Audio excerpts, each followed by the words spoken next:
Colossenses capítulo 1, versículos do 1 ao 9, do 9 ao 12. Colossenses 1, do 9 ao 12.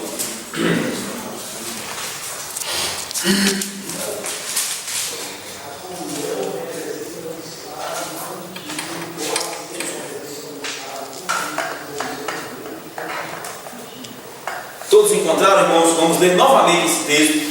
Nós não o concluímos domingo passado e nós precisamos fazer a conclusão desse texto hoje, com a graça de Deus. Então eu vou ler e diz assim o texto: olha. Por esta razão, também nós, desde o dia em que o ouvimos, não cessamos de orar por vós e de pedir que transbordeis de pleno conhecimento da sua vontade em toda a sabedoria e entendimento espiritual, a fim de viverdes de modo digno do Senhor, para o seu inteiro agrado, frutificando em toda boa obra e crescendo no pleno conhecimento de Deus, sendo fortalecidos com todo o poder, segundo a força da sua glória, em toda a perseverança e longanimidade, com alegria, dando graças ao Pai, que vos fez idôneos à parte que vos cabe da herança dos santos na luz. Vamos lá. Senhor Jesus, em primeiro lugar, nós queremos te apresentar esses pedidos de oração, Senhor. Queremos, ó Deus, te pedir por esta igreja, que ela não se transforme numa igreja nominal, em um clube religioso, em um ajuntamento, ó Deus, de pessoas com interesses diversos, ó Deus, que não a tua palavra. Senhor Jesus, provoca no coração desta igreja uma reforma espiritual, que nós sejamos avivados e despertados, ó Deus, para orarmos, ó Deus, pelas causas espirituais do teu reino. Que possamos, ó Deus, não somente intercedermos, ó Deus, pela tua igreja, não somente orarmos pelas obras missionárias, não somente orarmos pelos missionários, mas que possamos nos doar, Senhor, como uma oferta missionária, ó Deus, em prol do teu reino. Amém. Deus, dá este desprendimento a esta igreja aqui, Senhor, a cada filho teu que aqui ouve a tua palavra, Deus. Saca dos nossos corações, ó Deus, o gelo, a apatia espiritual, o desinteresse pelo teu reino. Dissipa, Senhor Jesus Cristo, neste instante, ó Deus, as trevas espirituais, ó Deus, que já encheram a muitos, ó Deus, de ignorância para com a tua palavra, que já cegaram a muitos, ó Deus, para não verem a dimensão do teu reino, ó Deus, das necessidades do teu reino, da glória que é devida ao teu nome, Senhor. Espírito Santo de Deus, provoca em cada crente aqui um avivamento espiritual verdadeiro, que aqui, ó Deus bendito, crentes sejam despertados, ó Deus, para meditarem na tua palavra, para devorarem a tua palavra, para se interessarem pelas pregações, pelos estudos bíblicos. Que crentes aqui, ó Deus, venham receber de ti um apetite espiritual, ó Deus bendito, a cada dia mais, ó Deus bendito, pela tua palavra, pelo teu evangelho, pela tua voz, ó Deus. Também te pedimos, Senhor, que o Senhor nos dê sensibilidade espiritual para detectarmos, para vermos, para dimensionarmos as trevas espirituais que nos arrodeiam e que nos avizinham, ó Deus, em nossa cultura, que nos avizinham, Senhor, na área educacional, que nos avizinham na área social e em todos os meios, Senhor. E que não somente tenhamos, ó Deus, visão dessas trevas espirituais e das destruições que elas provocam, Senhor, mas que possamos ser canais, ó Deus, transformadores dessa realidade, que possamos ser servos teus, Senhor, neste reino, para lutarmos, ó Deus, nesta batalha espiritual, contra essas trevas espirituais, ó Deus, e levarmos a luz do Evangelho, a luz que é Cristo, Senhor. Amém. Também te pedimos, Senhor, que o Senhor não nos deixe fazermos parte dessa opressão econômica, mas que sejamos pessoas, ó Deus bendito, de mãos abertas, ó Deus, para contribuir para com o necessitado. Que aquilo que o Senhor mandar para nós, Senhor, que nós não gastemos no consumismo, que não gastemos no materialismo, que não gastemos, ó Deus bendito, neste império, ó Deus bendito, efêmero que é a moda, Senhor, deste mundo, mas que possamos investir os recursos que o Senhor tem mandado no crescimento do Teu reino, na fundação de igreja, no sustento pastoral, no sustento missionário, e que assim o nome de Cristo seja glorificado, Senhor. Dê-nos um coração despreendido, Senhor, para investir no Teu reino. Dê-nos mãos abertas, Senhor, para investir no Teu reino, Senhor. E manda recursos, Senhor, materiais para esta igreja aqui. Manda recursos financeiros, Senhor. Mas antes deles, Senhor, manda mãos, ó Deus bendito, abertas. Manda corações, Senhor Deus bendito, que não se prendem nessas questões materiais, mas que veem tudo isso, ó Deus, como motivos para investir no reino de Cristo Jesus.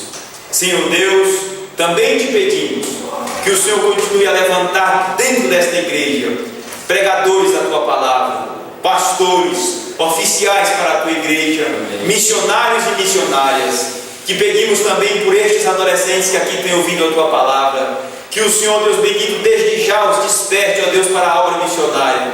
Que o Senhor, desde já, Senhor, desperte neles, ó Deus, este desejo, Senhor Jesus Cristo, maior, Deus bendito, de pregar e levar a Tua palavra a outros povos, Senhor. Também pedimos pelas nossas crianças, Senhor, que seja uma geração de crianças, ó Deus, abençoadas pela Tua palavra, que vivam em lares sadios espiritualmente, que tenham seus pais que lhes preguem e que vivam a Tua palavra a eles, Senhor. E assim também rogamos pelo pastor Coelho Júnior, que tem lutado, ó Deus, com aquela igreja ali no Pará, Senhor, para pregar a Tua palavra à comunidade ali em volta, Senhor. Deus abençoe o Teu servo naquele lugar, seja com ele, e usa também esta igreja aqui, Senhor, para todo o sustento que aquela igreja precisar, Senhor. Em nome de Cristo Jesus, Senhor, é o que nós te pedimos. Também te pedimos pela Síria, Senhor, e pelas demais nações em guerra, Senhor, que o Senhor possa estender a Tua mão sobre aquele povo, sobre aquelas crianças, ó Deus, que ficaram ali órfãos de guerra, Senhor, as mulheres que têm ficado viúvas, Senhor, e aquele povo que está agonizando em meio àquela guerra civil, Senhor. Ó Deus, Tu és o Deus que faz cessar a guerra, que quebra o arco e corta a lança e queima os carros no fogo, e faz, ó Deus, as nações reconhecerem que Tu és o Senhor Deus Todo-Poderoso. E assim nós rogamos nesta manhã, Senhor, por aquele povo. Funda, ó Deus, a Tua igreja no coração daquela nação. Abre as portas daquela nação para a entrada do Teu Evangelho, Senhor. E assim, Senhor, também pedimos pela nação moçambicana, Senhor, pelo pastor Labieno que lá se encontra, pelo irmão Luciano que lá está treinando obreiros para a Tua obra, pela irmã Zuleide que lá, Deus bendito, evangeliza crianças, e pelo pastor, Deus bendito, também que lá tem pregado a Tua palavra. Que a Tua graça e a Tua paz estejam sobre cada um dos Teus servos, e que a Tua palavra continue a ser pregada naquela nação. Deus, levanta esta igreja aqui, Senhor, para ser uma igreja missionária, em nome de Jesus Cristo. Amém e amém. Então, meus irmãos, vamos voltar aqui para o nosso texto. Nós começamos a estudar na aula passada que esse texto tem tudo a ver sobre o verdadeiro conhecimento que a fé salvadora nos põe em contato. Não é verdade? Então, fazendo aqui um breve resumo, a fé salvadora nos põe em contato com o conhecimento. A fé salvadora nos põe em contato com o conhecimento. Conhecimento da palavra, que é o conhecimento, verdadeiro. A palavra de Deus não é a verdade, e Cristo Jesus não é a verdade, o caminho e a vida. Então, a fé salvadora nos põe em contato com o conhecimento verdadeiro, que é o que? Esse conhecimento verdadeiro? A palavra de Deus,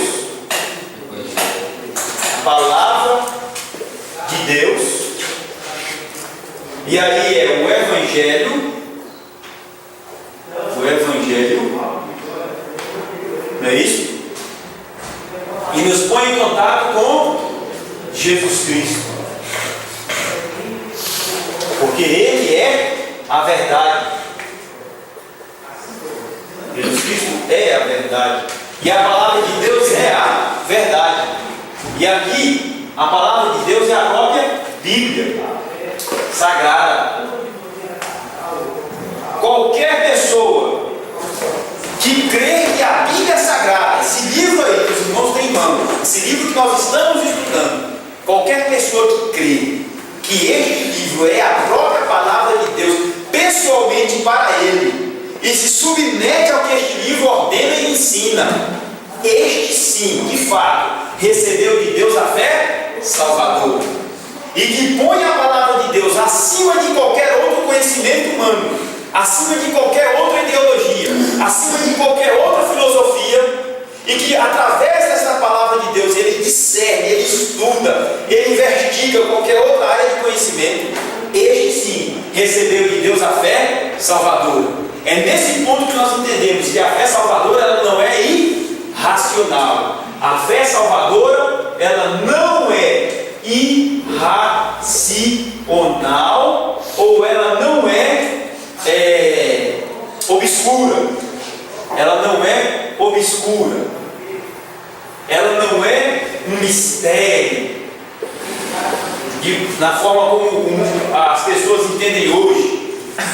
Pelo contrário, aqui o Evangelho nos mostra que existe um casamento perfeito entre fé e razão. Aqui o Evangelho nos mostra claramente que existe uma harmonia inseparável entre a fé salvadora e o conhecimento verdadeiro. E o conhecimento da verdade que está na palavra de Deus, que é a palavra de Deus e que é o próprio Senhor Jesus Cristo. Não é isso? Aí a fé salvadora também nos põe em contato com o conhecimento pessoal. Lembra disso? Quem é o conhecimento pessoal? Conhecimento pessoal. O próprio conhecimento pessoal é o Senhor Jesus Cristo. É nesse exato momento que, quando eu sou alcançado pela fé salvadora e ela me põe em contato com o conhecimento pessoal, eu chego e digo e confesso, eu mesmo confesso, com a minha própria boca e com o meu coração, que Jesus Cristo é o meu Senhor. Então, a partir desse exato momento, eu me submeto a toda a vontade de Deus expressa na sua santa palavra. A sua santa palavra. A partir desse momento, eu não mando mais em mim mesmo. Não é uma ideologia qualquer que vai mandar organizar a minha vida. É o próprio Senhor Jesus Cristo. E toda a minha vida vai estar a serviço do reino de Deus. Esse conhecimento pessoal aqui também, meus irmãos, tem a nos dizer que o conhecimento verdadeiro, o conhecimento pessoal, que é a palavra de Deus, que é o próprio Senhor Jesus Cristo, está dizendo que esse conhecimento aqui não é um conhecimento que ele está apenas para me transformar em mais um intelectual aí na sociedade, ou está para me colocar num patamar superior aos demais que não conhecem o Evangelho. Olha, eu conheço o Evangelho, eu conheço a Bíblia. De forma alguma. Esse conhecimento pessoal, esse conhecimento verdadeiro, ele não me transforma numa figura arrogante, ele me transforma em servo. Porque uma vez que essa fé salvadora me põe em contato pessoal com uma pessoa bendita de Cristo Jesus, eu me torno servo de Jesus Cristo. E me tornando servo de Jesus Cristo, a minha vida toda agora vai estar para servir a outros e para ser instrumento de Deus para levar este conhecimento verdadeiro a outros, a fim de que Deus, dando a eles a fé salvadora, eles sejam salvos pelo Evangelho, que é poder de Deus para a salvação de todo aquele que crê. Então eu não me torno aqui, meus irmãos, de forma alguma um intelectual arrogante, eu não me torno um estrelinha, pelo contrário, eu me torno servo, assim como Cristo foi o servo de Deus obediente até a morte por cruz. Esse conhecimento pessoal aqui também me mostra que a fé verdadeira não me leva a um conhecimento, a fé salvadora, a fé verdadeira não me leva a um conhecimento da verdade apenas de conceitos. Não, senhores, eu conheço todas as doutrinas, eu conheço a doutrina da justificação pela fé, eu conheço a doutrina da santificação, eu conheço a doutrina da fé salvadora, eu conheço toda a doutrina a respeito de Cristo, eu conheço de bibliologia, eu conheço de escatologia. Mas se conhecer tudo isso, mas não houve transformação de vida, não houve prática de vida mudada, não houve cura nos relacionamentos, não houve transformação no meu relacionamento para comigo mesmo, para com o meu próximo, no meu local de trabalho, na minha família, seja onde quer que Deus me envie, então esse conhecimento, essa fé que eu digo ter, não é a fé salvadora, porque é uma fé morta, como diz o apóstolo Tiago. E esse conhecimento que eu digo não é esse conhecimento verdadeiro e não é esse conhecimento pessoal que é Cristo Jesus e a palavra de Deus. Não é. Porque o conhecimento pessoal, que a fé salvadora me põe em contato com ele me põe em contato com Cristo Jesus, que neste mundo viveu e obediente a toda a vontade de Deus. Então, quando nós lemos o Evangelho e que vemos Cristo em cada passo seu cumprir a vontade de Deus e se submeter a toda a vontade de Deus, e foi servo obediente até a morte e morte de cruz, e Deus o ressuscitou no terceiro dia, olhando para a vida dele, eu vejo que esse conhecimento pessoal verdadeiro tem transformação pessoal para a minha vida. Não se restringe apenas a conceitos filosóficos, não é apenas ideologia, não é uma abstração conceitual, é conhecimento para minha vida.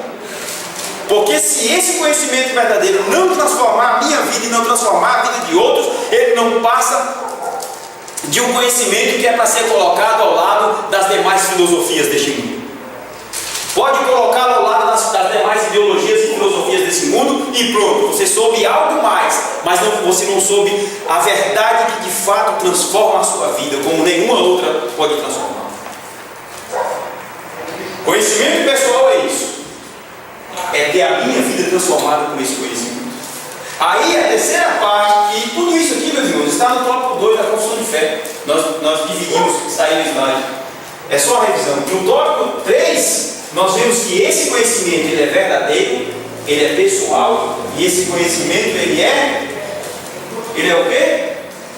Transformador. Esse conhecimento é transformador. Transforma de fato. Pecadores que outrora eram os monstros da sociedade, quando são de fato alcançados pelo Evangelho, eles se tornam os ex da vida. E eu não tenho nenhum problema com os ex da vida, desde que a gente veja neles os frutos dignos de arrependimento, desde que a gente veja agora na vida deles a pessoa bendita de Cristo Jesus. O apóstolo Paulo poderia dizer: eu era um ex-perseguidor da igreja, sem sombra de dúvida, porque a vida dele provou que de fato ele era verdadeiramente transformado por este conhecimento transformado. Foi por isso que Cristo disse que aquele que crê nele receberia uma vida, e vida com abundância. É uma vida transformada, é uma vida dinâmica, é uma vida que de fato se vê que ali tem mudança de visão de mundo, mudança de pensamento, mudança de comportamento, mudança de comunicação, mudança de se relacionar com o outro, de se relacionar com a criação. Tudo isso, meus irmãos, faz parte deste conhecimento transformado. Então não venham me dizer que conhecer o Evangelho é fazer um curso, é apenas fazer um seminário de teologia e fazer um curso de teologia e dizer assim: já sei de tudo da teologia bíblica ou da teologia reformada, mas você olha para a vida do indivíduo, não passa de uma árvore seca, estéril e sem fruto. Não passa de uma pessoa indesejável, de uma pessoa arrogante, que acha que arrotar conhecimento é sinônimo de que ele tem a fé salvadora. A fé salvadora nos põe em contato com conhecimento verdadeiro, conhecimento pessoal, conhecimento transformador. Se não houver esses três aqui, se não houver confissão do indivíduo que essa é a palavra de Deus e está sobre todas as áreas da vida dele, que ele reconhece o senhorio de Cristo sobre a vida dele e que ele está para servir o próximo, amando a Deus sobre todas as coisas, o próximo como a si mesmo, não é conhecimento verdadeiro, não é fé salvadora. Compreende isso? Então fé salvadora não tem nada a ver com a fé que estão dizendo por aí, que você tem que ter fé para ganhar um carro do ano, que você tem que ter fé para comprar uma casa nova, que você tem que ter fé para isso e para aquilo e tal, e você vai ver o mover de Deus e tal, e nós somos a geração disso e daquilo, e não se vê essa verdade sendo aplicada na vida dessas pessoas. Isso sim é fé salvadora. Essa sim é a fé que o Evangelho nos revela e nos mostra a cada dia. Agora, irmãos, ainda no tópico aqui da fé salvadora, nos pondo em contato com um conhecimento transformador, está aqui o texto de Colossenses capítulo 9, capítulo 1, do 9 ao 12. E nós vimos aqui a primeira palavra que fala sobre conhecimento, que é essa aqui. O apóstolo Paulo vai dizer: por essa razão também nós, desde o dia em que o ouvimos, ou seja, eles ouviram Epáfras falar a respeito do que o Evangelho estava fazendo lá nos irmãos em Colossos, a transformação que o Evangelho estava provocando ali. Ele não cessava de orar por aqueles irmãos, e ele intercedia por aquelas igrejas, ele intercedia por cada um daqueles irmãos ali, mesmo que não tendo conhecimento pessoal deles. Ele vai dizer aqui que muitos não viram a face dele ali, mas mesmo assim ele orava a Deus por aquela igreja, ele intercedia a Deus por aquela igreja. E o interessante é notar, meus irmãos, que ao longo dos anos, e desde quando a cultura bíblica, a cultura do Evangelho não tem feito mais uma mudança, uma transformação na cultura atual, a humanidade começou a olhar para o cristianismo, para muitos segmentos religiosos dentro do cristianismo, como algo sem importância e sem significado para a cultura atual, para a sociedade atual. E aí começaram a dizer que o Evangelho, que o cristianismo e que a fé que o Evangelho diz e o que os evangélicos dizem ter é apenas um obscurantismo, é apenas algo que não traz transformação nenhuma, apenas aliena as pessoas, né? Transforma as pessoas em pessoas manipuláveis. Mas o interessante é notar aqui nesse texto o que o Evangelho tem a nos dizer aqui, no centro da oração do apóstolo Paulo por aqueles irmãos em Colossos. A igreja aqui em Colossos estava sendo atacada pelos gnósticos.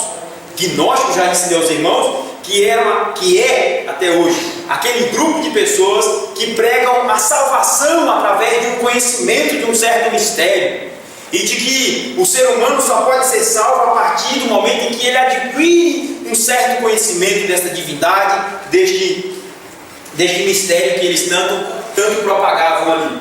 Então as pessoas entravam nessa seita e começavam a passar de esferas a esferas, faziam cursos, liam certos livros misteriosos, iam ali com alguns mestres deles, aprendendo algumas coisas até passarem para outras esferas, e assim irem se aperfeiçoando até chegarem ao grande conhecimento do universo, à grande mente do universo, pela qual eles seriam salvos. Era basicamente isso que eles ensinavam. Ou seja, eu preciso conhecer para ser salvo. Não é isso? E a fé salvadora me põe em contato com a verdade, com conhecimento pessoal, verdadeiro e transformador, mas eu não sou salvo em Cristo Jesus. Eu sou salvo porque primeiro eu sou conhecido por Deus, eu sou escolhido por Deus, eu sou alcançado pela obra redentora de Cristo Jesus, e aí passo a conhecer este Deus verdadeiro e passo a conhecê-lo de forma pessoal. Não passo a conhecê-lo apenas de forma conceitual, mas de forma pessoal e transformadora. E o apóstolo Paulo aqui vai refutar esse falso ensinamento dos gnósticos e vai orar a Deus para que aqueles irmãos tenham o quê? Não cessamos de orar por vós, versículo 9, e pedir que transbordeis de pleno conhecimento da sua vontade. Então o apóstolo Paulo está orando para que aqueles irmãos tenham um pleno conhecimento da vontade de Deus. Nós vimos que a palavra conhecimento aqui é epignoso, e geralmente quando esta palavra aparece no Novo Testamento, ele está se relacionando com o conhecimento a respeito de Deus. É um conhecimento, meus irmãos, que nos põe de fato diante de Deus, de quem é este Deus. E ele está dizendo que vocês tenham conhecimento verdadeiro e perfeito da vontade de Deus. E qual é a vontade de Deus? Onde está a vontade de Deus? Onde é que os irmãos vão buscar a vontade de Deus? Numa profetisa? Num vidente? Numa grande campanha de explosões, milagres, curas e maravilhas, saltos mortais, etc. É isso? Não, meus irmãos. Aqui está o conhecimento, todo o conhecimento de Deus expresso para nós. Deuteronômio capítulo 29, versículo 29 diz o quê? Que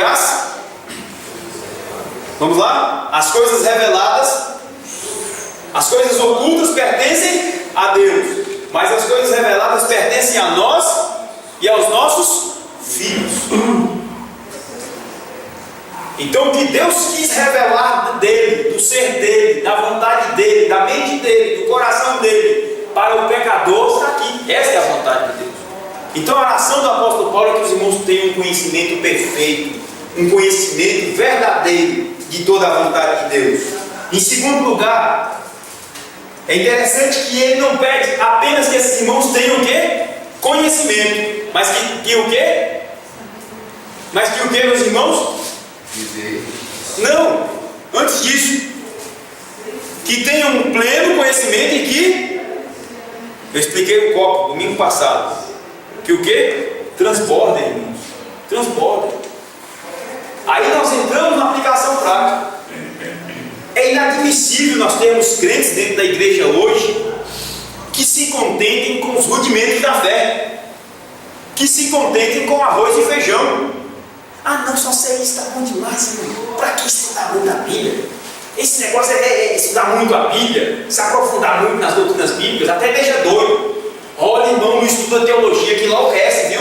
Esse negócio de estudar teologia deixa o povo louco, viu? Transforma as pessoas em rebeldes contra a igreja, contra o pastor. É assim que eles falam.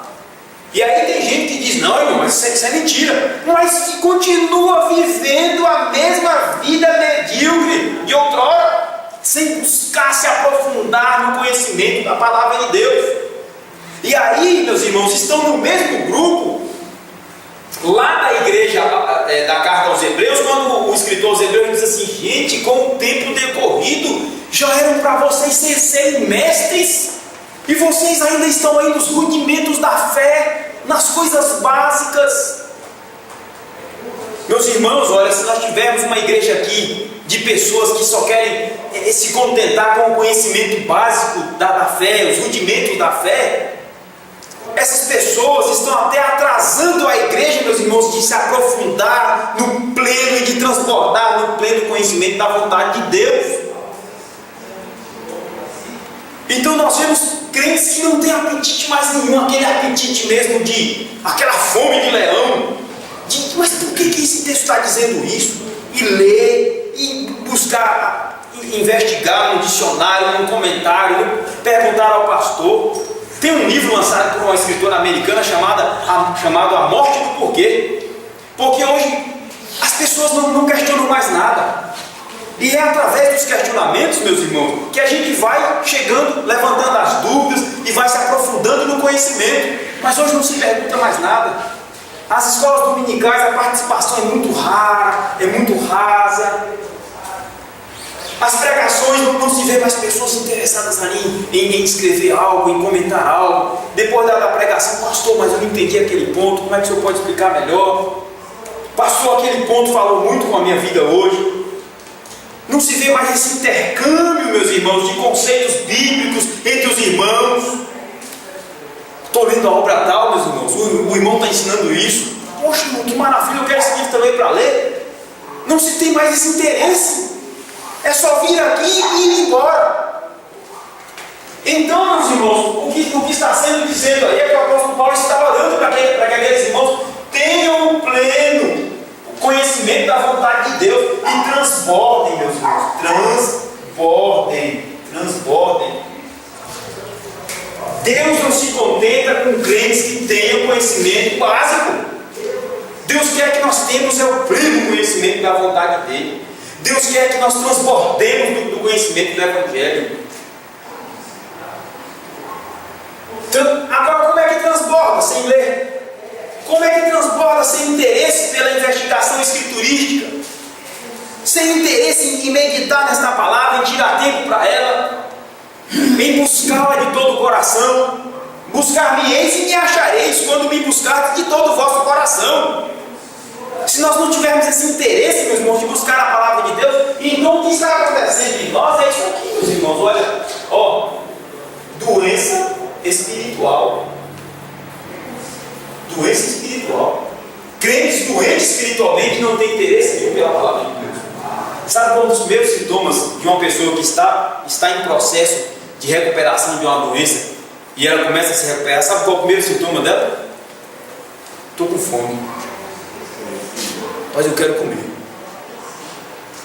Está me dando uma fome, eu estou precisando me alimentar. Mas a doença não, ela rouba o apetite. A pessoa perde o interesse pelo apetite. Pelos melhores pratos que ela gostava, ela perde o interesse. Então, meus irmãos, a gente percebe o seguinte: tem muitos hoje que estão doentes espiritualmente, não têm esse apetite espiritual, não transbordam e não querem transbordar.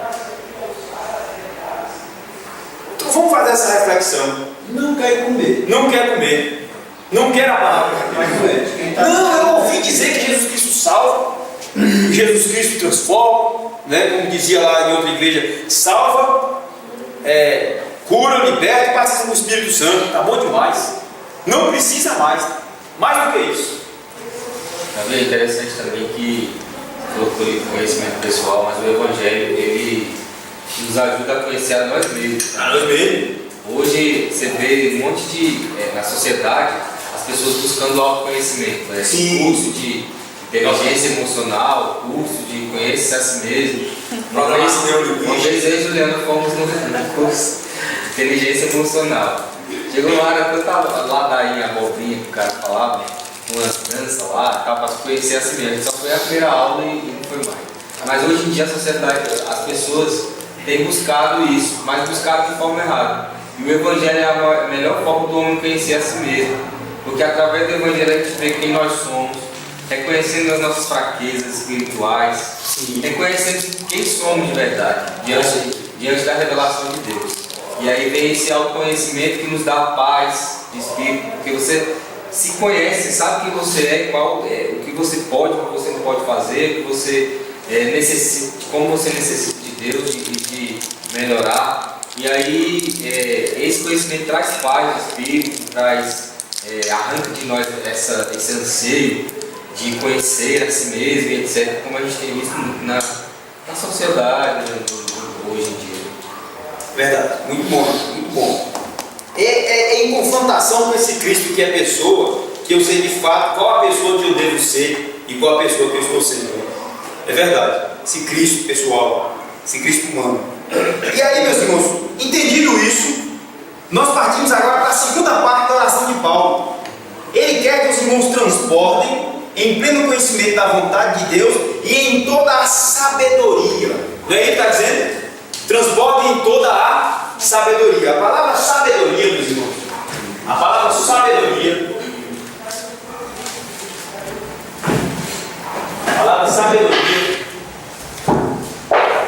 do grego Sofia, é um conhecimento,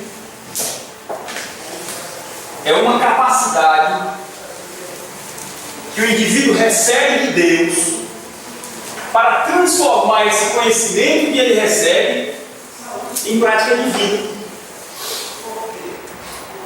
E é considerado um nível de conhecimento superior, perfeito.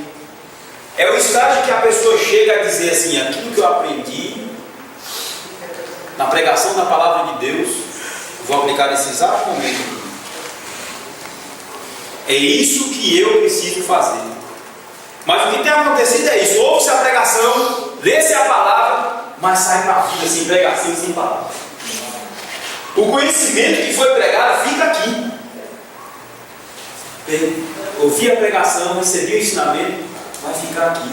Vou para a vida com os meus achismos, vou para a vida com os meus erros e acertos, vou para a vida com os meus tropeções, vou para a vida com as minhas imposições e acho que vou dar conta. E aí, milhares de pessoas embaraçadas dizendo que são cristãs, que são crentes, que fazem parte da igreja, mas a vida toda embaraçada em todos os aspectos: financeiro, religioso, financeiro, relacionamentos, todos embaraçados.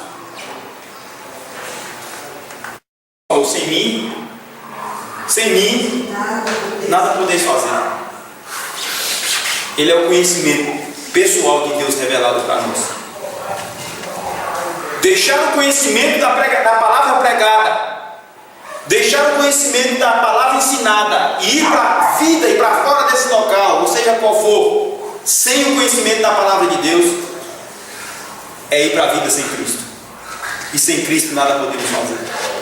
Rejeitar a palavra ensinada de Cristo, a palavra pregada de Cristo, esta palavra que é lida, não se submeter a ela, é ir para o mundo cheio de arrogância e dizer: eu dou conta, eu me basto, eu não preciso desses ensinamentos.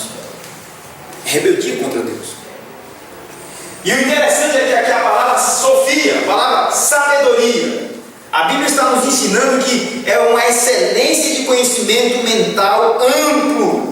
E é aquela capacidade que o indivíduo recebe de Deus, de aplicar o conhecimento de Deus às situações da vida, do dia a dia. Aquela pessoa que vai tomar uma decisão na vida e a palavra de Deus diz dentro dela o que ela deve fazer. Ela está diante de uma tentação pecaminosa e ela ouve a voz de Deus dizendo: apartai de toda a aparência de mal. E ela se aparta. E sabedoria, meus irmãos, é a capacidade de aplicar esse conhecimento para a vida e de fato não ter apenas esse conhecimento no coração, mas ver esse conhecimento dando resultados na própria vida. Em último lugar, meus irmãos, a palavra de Deus aqui nos ensina o seguinte: o apóstolo Paulo ensina e diz que os irmãos transbordem e tenham o pleno conhecimento da vontade de Deus e tenham entendimento, o quê? Entendimento espiritual. Volta para cá rapidinho. Entendimento o quê, meus irmãos? Espiritual. Sabe o que quer dizer isso? Entendimento espiritual significa saber reunir os fatos e informações, tirando conclusões e percebendo os relacionamentos entre esses conhecimentos. Finalizando, ter esse conhecimento de Deus é saber discernir. E o que tem faltado na igreja de hoje é discernimento. Discernir o que é verdade de Deus e o que não é. Quem é homem de Deus e quem não é homem de Deus. Quem prega autorizado por Deus e quem não, e quem está pregando não autorizado por Deus. Esse entendimento espiritual, meus irmãos, é saber, meus irmãos, o que é luz e o que é trevas.